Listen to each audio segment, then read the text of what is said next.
Hi, my name is Matt, the History Harvester, and this channel is going to focus on the exploration of the world through history and travel. Our journey starts at the Indianapolis Firefighters Museum. Before visitors even enter the museum, they are greeted with this plaque. It honors military men who became firefighters after their service, and their names are inscribed on these stones.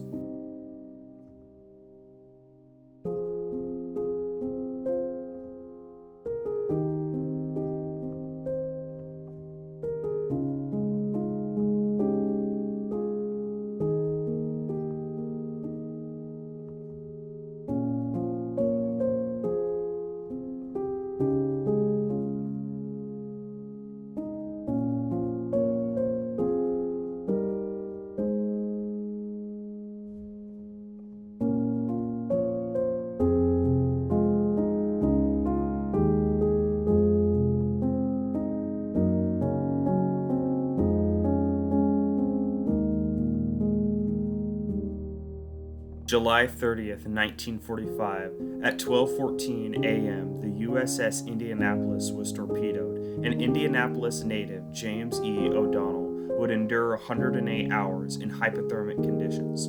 After the sinking, O'Donnell would become an Indiana firefighter. On September 11, 2001, 441 firefighters would respond to the call of protecting our nation from terrorism. 343 of those men would make the ultimate sacrifice, and their names are honored with this embroidered flag. There are also newspapers that talk about the impact of 9/11 on the state of Indiana.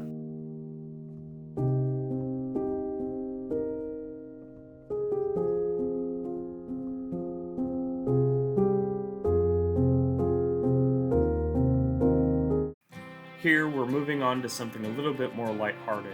This is Car 127, which is a Stutz model fire truck that came out in the 1920s. The first Stutz model to come to Indianapolis was in 1919, and it was taken apart due to an accident. It was able to pump 600 gallons per minute. This specific truck was assigned to Station 15 as a hose tender and later put on display at the Indiana Transport Museum in the 70s.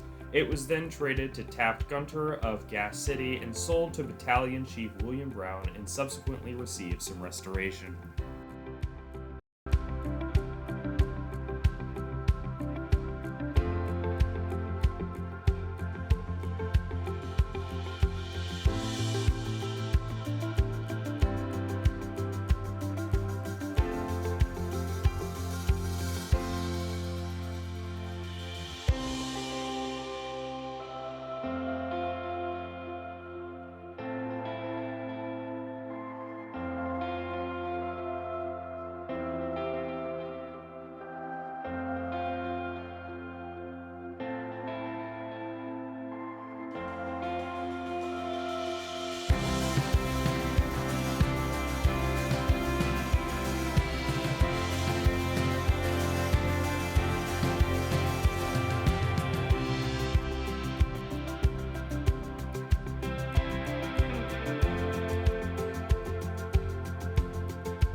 October 31st, 1963. A violent explosion destroyed the southeast side of the Indiana Fairground Coliseum, killing an initial 54 people. Here we see a timeline of the events from a dispatch perspective, starting from when the explosion was first reported. 27 more people would eventually succumb to their injuries, making the total death count 81 people.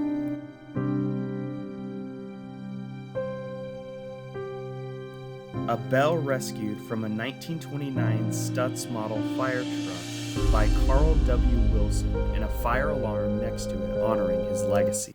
Some old fire caps along with a 1942 model of a German firebomb that would have been used as a training aid to teach firefighters how to put out magnesium fires.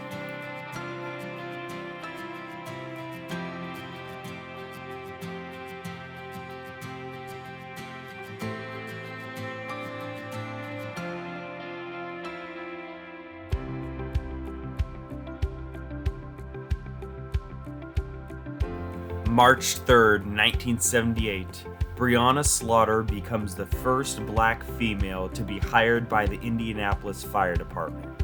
Here she is depicted in her Class A uniform, which was the most formal uniform a firefighter could wear.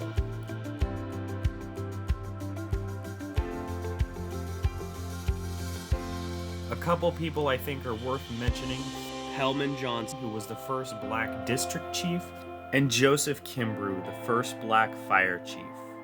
In May of 1876, Hose Company 9 would become the first all-black fire company and station in Indianapolis. Its members were Robert Braxton, James Graves, Thomas Howard, and Thomas Smith.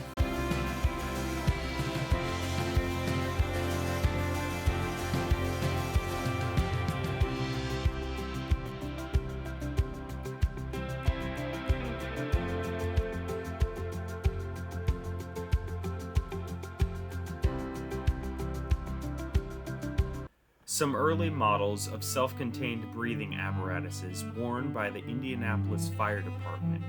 The early models were actually called sewer slide packs due to the fact that they were unreliable, and many firefighters chose not to wear them. Finishing up the inside of the museum here is a restored hand pumper that was restored by the Indianapolis Fire Department and was probably used in a small town or a factory. Now, according to the plaque from 1835 to 1859, Indianapolis fires were primarily fought by volunteer companies who would operate these hand pumpers. The volunteer companies in the 1850s were as follows: Marion, Western Liberties, Independent Relief, Invincibles, and Rover.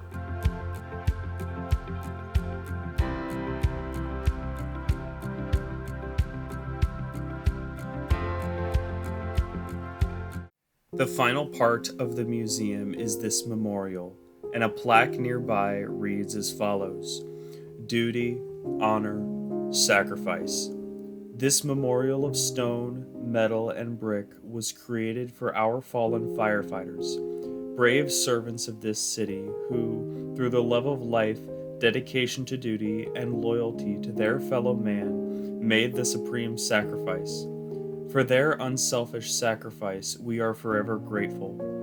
These names adorn descending columns which culminate in a tower of limestone and bronze, bursting heavenward to give flight to the phoenix, the mythical bird which symbolizes rebirth and life renewed. As the firefighter knows, to truly live, you will also die, and, to those who fight for it, life holds a meaning that the protected will never know. Dedicated July 26, 1996.